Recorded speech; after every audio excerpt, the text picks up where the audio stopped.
Good morning मेरे dear students and friends. तो स्वागत है फिर से आपका हमारे यूट्यूब चैनल सूरज टिच पॉइंट में। तो ज़्यादा समय नहीं लगाते हुए मैं फिर से यही कहूँगा कि जो भी मैथ के स्टूडेंट्स हैं या फिर टेंथ के स्टूडेंट हैं, वो सभी अभी लगातार जो मैं वीडियो आपको दे रहा था उसमें माध्य और माध्यिका के बारे में मैंने बताया है, और इस बार वीडियो करने में थोड़ा सा लेट हुआ है मेरा। तो आज का जो वीडियो है वो आपका बहुलक है। जो भी विद्यार्थी इस बार फिर से जो तैयारी कर रहे होंगे मैट्रिक के एग्जाम का, उसके लिए इंपॉर्टेंट क्वेश्चन रहने वाला होता है। तो आज हम लोग सीखेंगे कि बहुलक को कैसे बनाते हैं। ठीक है, तो ऐसे तो बहुलक ऑब्जेक्टिव में भी आता है और सब्जेक्टिव में भी आता है, लॉन्ग क्वेश्चन में भी चला आता है। ऐसे बहुलक या तो सब शॉर्ट में अगर होता है ऑब्जेक्टिव क्वेश्चन के टाइप का बहुलक होता है, तो बहुलक माने होता क्या ये देखिए समझिए। बहुलक को हम लोग इंग्लिश में मोड बोलते हैं। ठीक है, तब बहुलक को हम लोग इंग्लिश में क्या बोलते हैं? बहुलक को मोड बोलते हैं। ऐसे आप लोग अगर हम लोग देसी भाषा में समझना चाहे तो ये लिखता है बहुलक, बहुलक। और अगर उसको हम फैक्टर करते हैं, ये समझना चाहते हैं कि बहुलक क्या होता है सर, इसको आप इंग्लिश में मोड बोलते ही हैं, MODE। तो बहु का मतलब सीधा है बहुत, बहुत बार। बहुलक माने क्या? बहुत बार। लक मतलब दिखना, लक का मतलब है लकना, दिखना। जो बहुत बार दिखेगा वो बहुलक हो जाएगा। जैसे मान लीजिए बहुत बार जो दिखेगा उसको क्या बोलेंगे हम लोग? बहुलक बोलेंगे। जैसे मान लीजिए कोई आंकड़ा है ऑब्जेक्टिव क्वेश्चन के लिए, तो ऑब्जेक्टिव क्वेश्चन में कैसा आंकड़ा रहेगा, लिखेगा निम्न आंकड़ों या कुछ भी, निम्न आंकड़ों 2 4 3 5 3 6 3 2 2 6 7 का बहुलक क्या हो? बहुलक ज्ञात कीजिए, ये बहुलक क्या होगा? ऐसा क्वेश्चन है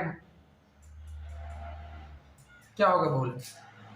तो बहुलक का मतलब मैंने कहा कि जो बहुत बार दिखे, जो बहुत बार आया हो, है कि नहीं? तो देखिए मेरे इस आंकड़े में ये ऑब्जेक्टिव टाइप क्वेश्चन है, इसको ऐसे ही बना लेंगे शॉर्टकट में, चाहे जो भी आंकड़ा दिया हुआ है। तो अब देखिए सबसे ज्यादा बार कौन संख्या आया है, ज्यादा बार कौन सा संख्या है। तो 1 2 3 3 3 बार आया है आपके क्वेश्चन में। और 2 को देखिए 2, फिर 2 एक यहाँ है और यहाँ भी, तो 2 आपका फिर से 2 बार आ गया। तो ये भी 3 बार है, ये भी 3 बार है, तो दोनों बराबर हो रहा है। अगर कोई एक ज्यादा भी रहता है, मान लीजिए कि 3 एक बार और आ गया, ऐसे तो 2 बराबर है। अब जैसे कि मान लीजिए कि एक बार 3 यहाँ, 2 3 4 बार 3 हो गया, और 2 कितना बार है? 1 2 3 बार है। 4 कितना बार है? 4 एक ही बार है। 5 एक ही बार है। 6 2 बार है। 7 एक बार है। लेकिन सबसे ज्यादा बार कौन है? तो सबसे ज्यादा टाइम आपको 3 दिख रहे, 4 बार दिख रहे। तो बहुलक हो गया, आंकड़ों का बहुलक बराबर 3 हो गया, क्योंकि 3 अधिक समय बार दिखा। तो जो ज्यादा टाइम बार दिखता है वो बहुलक हो जाता है। और तो ये बात समझ में आ गई। ऑब्जेक्टिव में इतना ऐसा आंसर करना होता है, ये टिक मारने वाला क्वेश्चन है, ऑब्जेक्टिव में रहेगा ऑप्शन, तो बन जाएगा। जो ज्यादा बार दिखेगा आपको बहुलक हो जाएगा। ये बात तो समझ में आ गई। अब चलिए ये चार्ट बंटन सारणी से समझते हैं, तो उसको कैसे बनाएंगे बहुलक में। ठीक है, चलिए ये समझ में आ गया, इसको मैं इरेज कर लेता हूँ।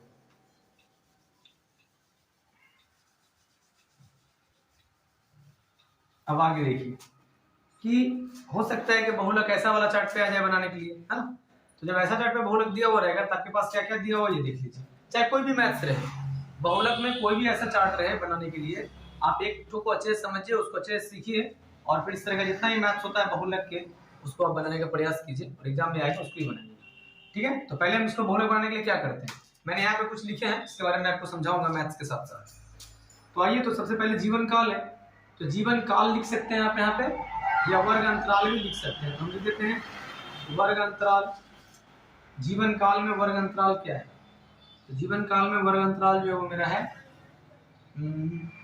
0 से 20, 20 से 40, 40 से 60, 60 से 80, 80 से 100, और 100 से 120 तक का है वर्ग अंतराल। ठीक है, तो ये बात कोई दिक्कत नहीं यहाँ पे, आप समझ रहे हैं। उसके बाद एक घर आपका बारंबारता है, वो भी आप लिख लीजिए। तो बारंबारता हो गया मेरा दूसरा घर। बारंबारता को हम फ्रीक्वेंसी बोलते हैं, नहीं आप से सूचित करेंगे इसको, फ्रीक्वेंसी। तो अब इसमें क्या है, इसका है 10, ये है 35, ये है 52, ये है 61, ये है 38, और वो है आपका 29। मैंने इतना सा काम कर लिया। ठीक है। बहुलक बनाने में आपको कुछ ज्यादा नहीं करना है, जो लिखा हुआ है उसको नोट कर दीजिए, ठीक है।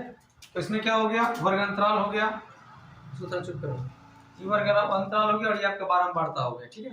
तो हम क्या करेंगे, अब बहुलक बनाने के लिए इसमें देखेंगे कि सबसे अधिक कौन सा संख्या ज्यादा बार कौन है, यानी किस अंतराल में सबसे ज्यादा बार आपका कुछ भी आंकड़ा आया है।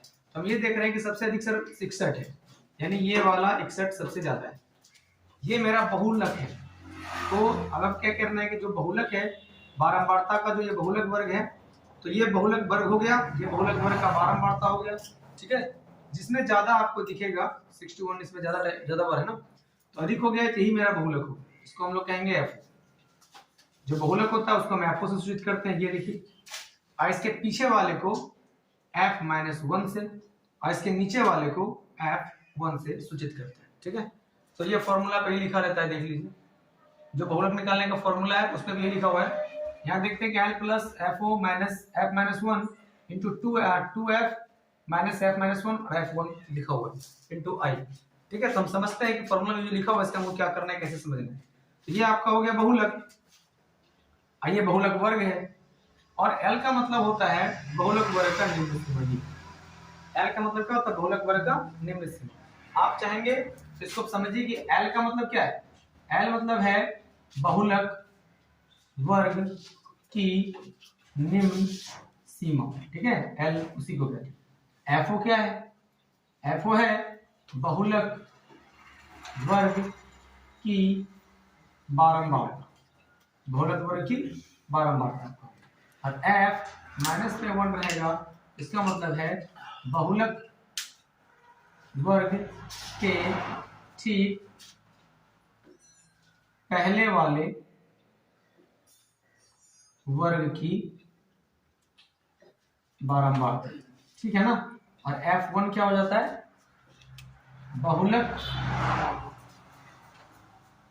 वर्ग के ठीक बाद वाले वर्ग की बारंबारता, ठीक है। और एक आई रह गया कि वर्ग अंतराल कितने कितने का है। तो मैंने यहाँ पे जो लिख दिया है, ये इसको देख के परेशान नहीं होना है, फिर भी आप समझिए। एल माने क्या, तो जो बहुलक वर्ग हमने ढूंढा है उसका निम्न सीमा है 8, ये 60 है। बहुलक वर्ग का निम्न सीमा क्या हो जाएगा, 60 हो जाएगा। फिर एफओ माने क्या, एफओ मतलब वो बहुलक वर्ग की बारंबारता। तो बहुलक वर्ग की बारंबारता क्या है, तो यही मेरा बहुलक है, ये इसका वर्ग है और इसकी ये बारंबारता है, इसको हम एफओ कहते हैं। ये आपका क्या हो गया, बारंबारता हो गया बहुलक वर्ग का, ठीक है। और ये -1 का मतलब क्या है, बहुलक वर्ग के ठीक पहले वाले वर्ग की बारंबारता। ये मेरा बहुलक वर्ग है, इसके पहले वाला वर्ग ये है, इसकी बारंबारता ये है, यानी पहले वाले बारंबारता हो गई f-1। और ये क्या बोल रहा है, f1 बहुलक वर्ग के ठीक बाद वाले, ठीक है। तो मेरा ये क्या हो गया कि बहुलक का वर्ग तो ये है, इसके पहले वाले में f-1 लिखना है, इसके बाद वाले में f1 लिख देना है, कोई दिक्कत नहीं है। ये फॉर्मूला सब लोग आ रहे हैं, अब बाकी मैंने यहाँ पे हिंदी में लिख दिया है, आप इसको समझ भी सकते हैं, ठीक है। अभी बच गया आपका आई, वर्ग अंतराल कितने का है। तो वर्ग अंतराल किसको बोलते हैं, इसके बीच के डिफरेंस, वर्गों के अंतर को वर्ग अंतराल कहते हैं। तो डिफरेंस कितने कितने का है, 20-20 का लग रहा है, 0 से 20, 20 से 40, 40 से 60, 20 का अंतराल है। तो आई का मान क्या हो जाएगा मेरा, 20 हो जाएगा।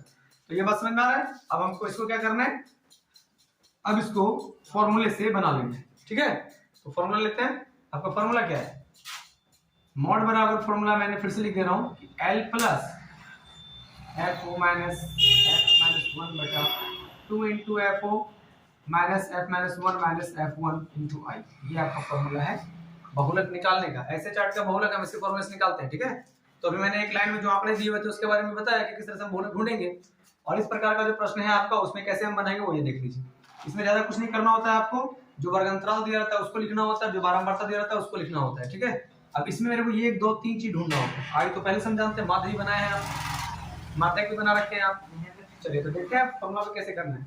तो L का मान क्या है मेरा, L तो हम लोग इसको बोलते हैं ना माध्य, बहुलक वर्ग के निम्न सीमा, बहुलक वर्ग के निम्न सीमा को हम लोग L बोलते हैं। यहाँ पे क्या लिख दिया, 60 प्लस FO कितना हो गया मेरा 61 माइनस f-1 क्या है मेरा 52 और नीचे 2 इंटू एफ ओ। तो 2 इंटू एफ ओ का मतलब है कि 2 गुने एफ ओ का वैल्यू डालना पड़ेगा आपको, ये 62, ठीक है। और फिर माइनस एफ माइनस 1 और एफ 1 दोनों चाहिए, ऊपर वाला भी चाहिए और नीचे वाला भी चाहिए। तो 52 माइनस 38।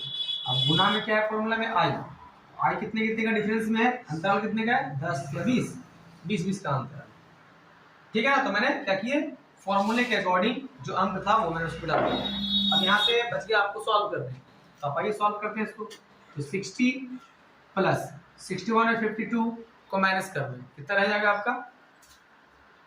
तो अभी आपका इसमें कितना बच जाएगा, आपका बच जाएगा 8, 10 हो गया और ये 9 बच गया, ठीक है। तो ऊपर कितना रह गया, 9, और नीचे इसको मल्टीप्लाई कर लीजिए आप, कितना हो जाएगा, 2 120, 122 माइनस, ये भी माइनस माइनस प्लस हो जाना है, तो ये कितना हो गया, 8 2 10, 1 5 3 8 1 9 और गुना यहाँ रह गया 20, ठीक है। ये काम हम लोग कर लेंगे। अब आइए इसको भी माइनस करना है, तो 60 प्लस 9/122 में 90 आपको घटाना है, कितना बच जाएगा, तो यहाँ पे आपको मिल जाएगा 32 बच जाएगा, इंटू 20 हो गया। अब 20 होगा जिसको इससे मल्टीप्लाई भी हम कर सकते हैं कि नहीं, ये इसको इससे गुना कर लेते हैं, तो कितना हो जाएगा, 60 प्लस 9 दूनी 18 यानी 180 ऊपर और 32 नीचे। तो यहाँ पे आपको क्या करना है, इन दोनों को पहले डिवाइड कर लेना है और फिर इसमें ऐड कर देना है, इन दोनों को डिवाइड कर लेना है, फिर क्या करना है, ऐड कर देना है। तो कितना बार में लगा दें हम लोग, तो ऐसे तो 6 टाइम में आना चाहिए, लेकिन हम 5 से लगाते हैं, देखते हैं चेक करके। तो 5 में 10 हो गया, 5 से 15 1 16 हो गया, ठीक है। 160 आ रहा है, कितना बार लगा दें इसको, 5 लगा देते हैं, ठीक है। 0 2 ये कट गई, तो पॉइंट देकर के 0 लगाएंगे हम लोग, तो 6 टाइम में लगा देंगे। तो मेरा कहने का मतलब है कि आपका आ गया 60 प्लस 5.6। तो यहाँ पे डिवाइड करने के बाद क्या आ गया मेरा, इन दोनों को डिवाइड करने पे 5.6 आ गया। अब क्या करना है, 60 में इसको ऐड कर लेंगे, तो कितना हो जाएगा 65.6। ये हो गया आपका आंसर बहुलक का, ठीक है। तो फिर भी अगर आपको ये मैथ्स कुछ हद तक कहीं कहीं अगर प्रॉब्लम भी किया होगा तो आप हमको कमेंट में बता सकते हैं, मैं फिर से दोबारा इस मैथ को बना दूंगा, हो सकता है दूसरा मैथ को बना दूंगा। ये मैथ्स बुक आपके एनसीईआरटी के एक्सरसाइज 14.2 से लिया गया है, आप उस पर जाकर के भी चेक कर सकते हैं। और अगर फिर भी कुछ प्रॉब्लम रह गया हो तो आप मुझे कमेंट में करके बताइए। उम्मीद है कि आपको ये वीडियो समझ में आया होगा और ये मैथ्स आपको समझ में आया होगी। मिलते हैं फिर अगले वीडियो में।